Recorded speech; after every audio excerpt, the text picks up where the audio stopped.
Dat vind ik heel fijn, dat er duidelijkheid is. Er valt gewoon echt een last van je schouders van... Ja, aanhangingen... Die weet van door toeten op blazen en dan... Ja, maar nu gaan we dus...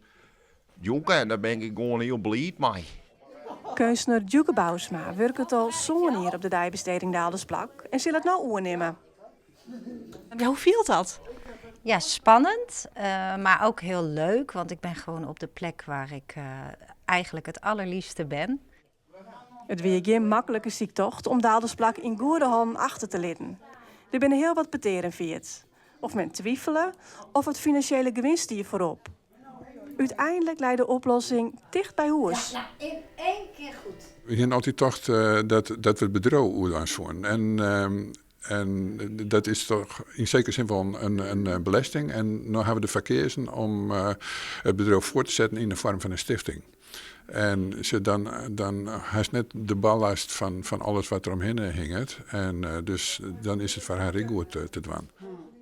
Zoals we nu bijvoorbeeld in het Prinsessenhof ook een expositie hebben. En dat zeg maar de grens tussen reguliere kunst en de art brut of het werk wat hier gemaakt wordt. Ik zou het heel mooi vinden als wij daar een soort bijdrage in kunnen leveren. Misschien in de regio, maar misschien ook wel nationaal. Dat je gewoon kunt laten zien van ja, wat hier gemaakt wordt, dat is net zo belangrijk en gelijkwaardig als alle andere kunst die gemaakt wordt. Maar het is vooral de bedoeling dat alles gewoon terugkeert zoals het nou weg is.